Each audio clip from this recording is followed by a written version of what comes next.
Story channel کے دیکھنے والوں کو خوش آمدید کہتے ہیں۔ اگر آپ نے ابھی تک اس چینل کو سبسکرائب نہیں کیا تو جلدی سے کر لیں تاکہ آنے والی ہر نئی ویڈیو آپ تک پہنچ سکے۔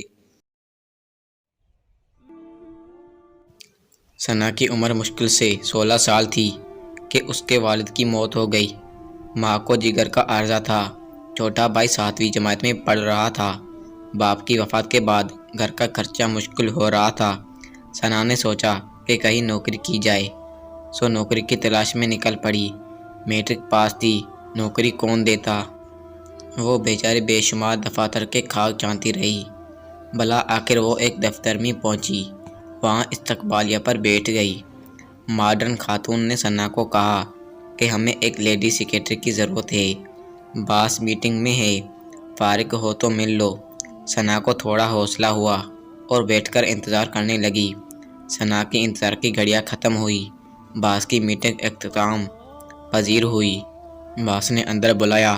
جیسے ہی ثنا دفتر میں داخل ہوئی، باس نے دیکھتے ہی چیخنا شروع کر دیا کہ تم کسی مدرسے میں پڑھنے آئی ہو یا جاب کے لیے آئی ہو؟ ثنا ایک مشرق لڑکی جو نقاب برقعے میں تھی۔ ثنا ایک دم چکرا سی گئی کہ وہ پاکستان میں ہے یا یورپ میں، جہاں برقع پہننے پر اتنا غصہ کیا جا رہا ہے۔ انہی سوچوں میں گم تھی کہ باس نے کہا، جاؤ یہ برقع اور نقاب اتار کر آؤ۔ ثنا نہ چاہتے ہوئے بھی باہر چلی گئی اور برقع نقاب اتار کر آ گئی۔ جیسے ہی اندر داخل ہوئی تو باس کے چہرے کی شیطانی مسکراہٹ نے ثنا کا استقبال کیا۔ باس نے ثنا کو خوبصورتی کی تعریف کی، پھر یہ پوچھنے لگا کہ پہلے تم نے کہیں جاب کی ہے، پبلک ڈیلنگ آتی ہے وغیرہ وغیرہ۔ تعلیم کے بارے میں کوئی سوال نہ پوچھا گیا۔ ثنا پریشان ہوئی، لیکن اس کو نوکری کی چاہیے تھی، سو وہاں ہاں یا نہ میں جواب دیتی رہی۔ آخر میں باس نے کہا کہ اگر تم یہ برقع نقاب اتار کر ایک ماڈرن لڑکی بن جاؤ تو یہ نوکری پکی سمجھو، تنخواہ بھی اچھی دوں گا۔ ثنا نے ایک دن کی مہلت لی اور گھر واپس چلی گئی۔ گھر پہنچ کر اس نے ساری بات ماں سے کہہ ڈالی۔ ماں نے کہا کہ بیٹی یہ لوگ مجھے ٹھیک نہیں لگ رہے، تم نوکری کو رہنے دو، ہم بھوکے رہ لیں گے۔ ماں نے اس کو ایک حدیث حوالہ بھی دیا، حیا ایمان کا ایک بڑا حصہ ہے، بے حیائی جس چیز میں ہوگی اسے عیب دار بنا دے گی، اور سب سے اہم بات، حیا جنت میں لے جانے کا ذریعہ ہے۔ لیکن ثنا کو اپنے گھر کی فکر تھی، اپنے بھائی کی مستقبل کی فکر تھی، سو رات بھر سوچنے کے بعد ثنا نے فیصلہ کر لیا کہ اب گھر کی خاطر میں یہ سب کر لوں گی۔ جیسے ہی اپنے گھر سے نکلی تو گلی میں آتے جاتے لوگوں نے حیرت اور عجیب نگاہوں سے دیکھنے لگے، جیسے وہ اپنی نظروں سے ثنا کا ایکسرا کر رہے ہو۔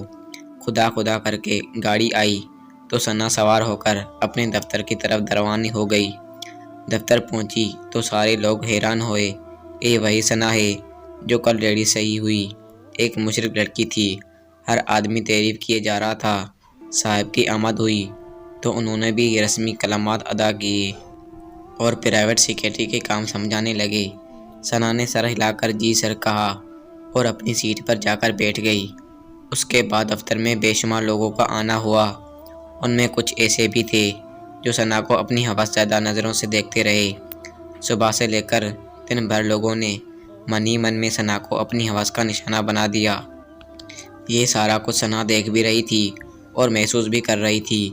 اس ماحول میں گھٹن کا شکار ثنا جیسے چھٹی کا انتظار کر رہی تھی۔ جیسے ہی چھٹی ہوئی ثنا اسٹاپ کی طرف چل دی۔ اس کا اسٹاپ آیا، اتر کر تیزی سے اپنے گھر کی طرف چلنے لگی۔ اندھیرا ہو رہا تھا، کچھ اوباش بھی ثنا پر آوازیں کس رہے تھے۔ جیسے ہی گھر کے اندر داخل ہوئی اپنا بیگ ایک طرف پھینکا اور دروازہ کو کنڈی لگا کر بستر پر لیٹ گئی اور آنکھیں بند کر لی۔ ایسا محسوس کر رہی تھی جیسے اس کا بدن تیروں سے چھلنی ہو چکا ہے اور جسم سے خون بہہ رہا ہے۔ سوچ رہی تھی کہ بنت ہوا کے ساتھ ایسا کیوں ہوتا ہے؟ اس کا کردار، اس کی قابلیت کیوں نہیں دیکھی جاتی؟ اس کا جسم اور لباس ان چیزوں پر کیوں حاوی ہے؟ ماں نے دروازہ کھٹکھٹایا یا ثنا نے دروازہ کھولا اور ماں کے گلے لگ گئی کہ رونے لگی۔ ماں سمجھ گئی کچھ تو غلط ہوا ہے۔ ماں نے حوصلہ دیا اور کہنے لگی کہ میں نے تمہیں پہلے ہی منع کیا تھا۔